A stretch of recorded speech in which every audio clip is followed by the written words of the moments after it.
and everybody's going off of my paced time, and I'm able to sit there and help people kind of coach and watch along all at the same time.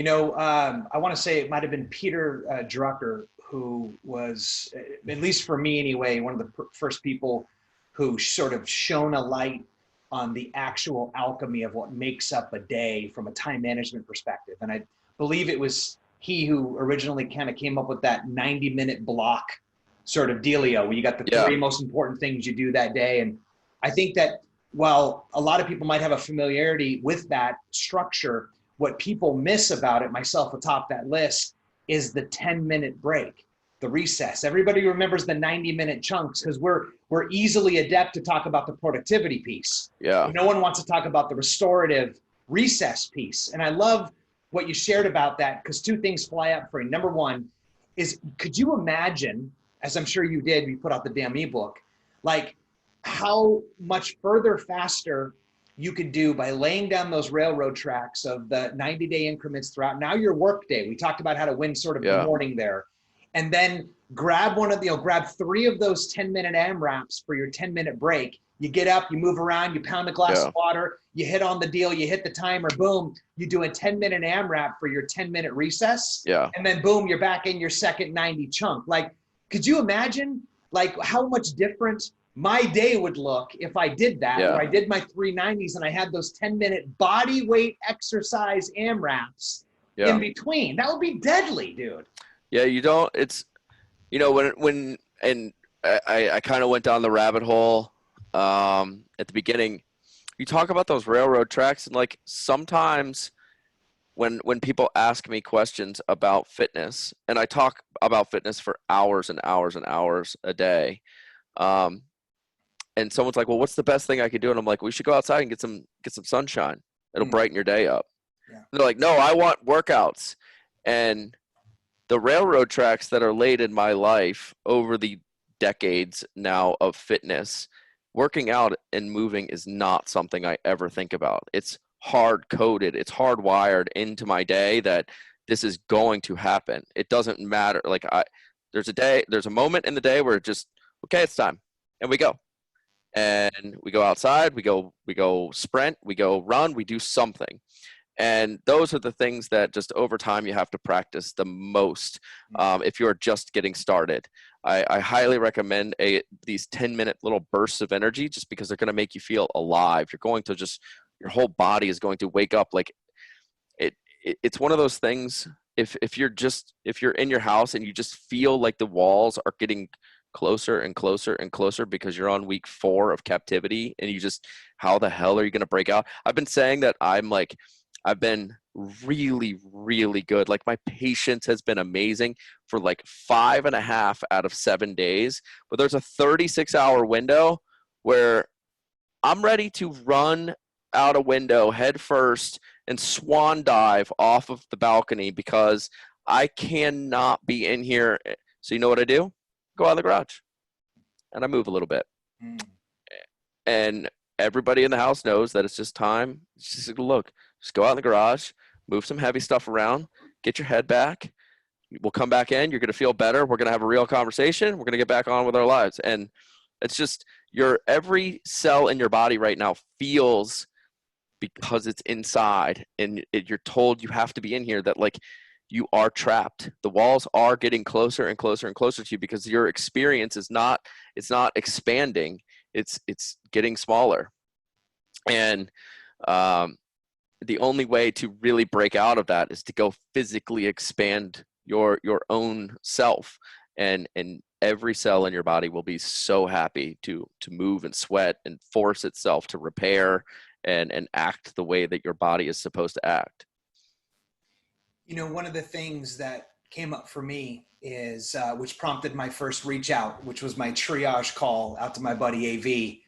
And I was like, bro, I was doing so good, pre-COVIDs, I was back on my game. I was getting my muscles back. I was getting some momentum. And it wasn't until I unpacked, it was almost at the end of the second week. And I was still in a form of trauma, much like everybody was, where I was putting my oxygen mask on. I was trying to figure out, step 1 is take care of yourself. Like, For some people that was run to the ammo store and load up on, guns and ammo. Other people, it was groceries. It was propane or, whatever you had to do, you were putting your oxygen mask on first, like I was. Yeah. And it wasn't until about the end of the second week that I really started to take inventory of the fact that something was wrong. Something was off. Like I could just sense it. It was almost like it was a presence, like a creepy sort of weird, like, is somebody there? Like, like a foreign sensation. And it wasn't until I had that call with you where I realized it was because I was off my physical game. And it's almost like a toxicity, like if you go on like a week and a half bender and you're like starting to get that like Vegas creep, like where your bones start hurting and you're like, what's wrong with me? You're being possessed like the Ant-Man and the Men in Black deal. And so it's like, and that's what it was. It was that I was off my game. And so immediately then what I realized was, again, for the 512,000th time in my life, that it's not about willpower. Yeah. Environment is always stronger than willpower. I can make something, I can will it to happen for a little bit, but basically that will wane because it's an impossible thing to sustain. And so the accountability piece was what I was missing. When you go to the gym, what do you got? You got the railroad tracks of accountability. Yeah. What I had was my neighbor and I were home gymming it, and we were meeting at 6 p.m. 3 times a week. We were throwing we were posing gravity for a little bit, and we were doing our shit. And so it's like, what do you do now with the accountability? Because you're going to let yourself down. How do you get accountability when you're working out of your gym under a pandemic? Right. Got to find people. So through Barbell Shrugged, we have a really good network, and I ran my very first one. I'm growing it as I'm speaking to you, actually.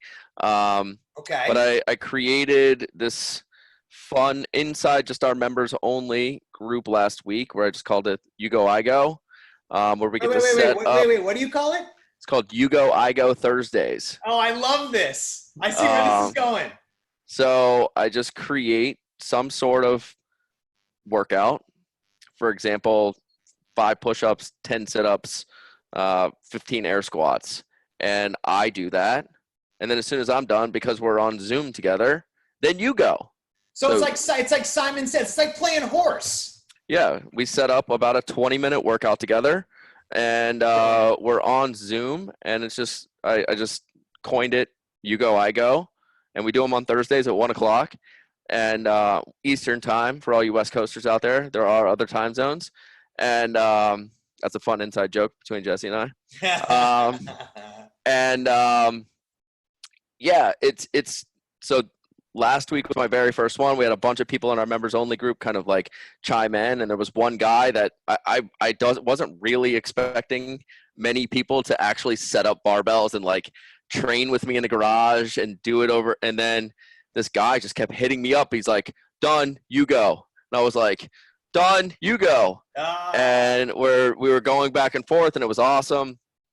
So this week we've got our video editor I sent him all the raw footage of the first You Go I Go, and he spliced it up, put it on Instagram, and I was like, tag your training partner or whatever, and whoever answers the most or whatever it is, I'll do it with you this coming week on Zoom. And we've had pretty decent amount of people kind of send me messages. So yeah, Thursday at 1, we're going to be going live and doing the You Go I Go, which is going to be some sort of barbell complex. Wait, I thought you were shifted. So hold on, isn't it like I could see how the ego would get going on this thing pretty quick. Like, you remember when we were in the 80s and Michael Jordan and Larry Bird were McDonald's commercials where they were doing like the horse, like off the building, on the bus. Yeah. Over the lake, no net. We're gonna do it. Or, no rim. Yeah. So you like start out with 95 pounds on the bar and there's 225 in 15 minutes. Yeah. And at the end of it, the last man standing is gonna be like you and Froning. Right. So like the next iteration, which I'm really excited about, is gonna be this Thursday at 1 Eastern. Because we got to do it during nap time. You got to make it all work. It's part of the system, part of the habits and structure. To So we're doing a workout. We're going to put it on Zoom. I'm only doing one person this time, but I'm hoping to open it up. And if I can get hundreds of people doing the same workout and everybody's going off of my paced time, and I'm able to sit there and help people kind of coach and watch along all at the same time, it really just I think to get even like further out down the rabbit hole, away from the specific technical pieces that go into being in shape and being healthy and doing this for a very long time, finding ways to play games and have fun. And, fitness is a game to me. Like, how many different games can I play and still make this 45-pound barbell so much fun to show up and want to do it every day? And this is just like the newest iteration.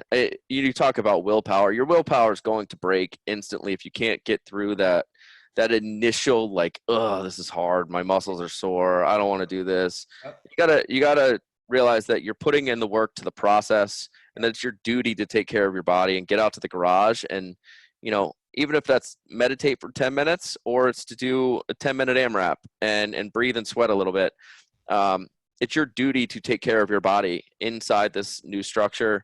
And, we're learning through this whole thing that some of the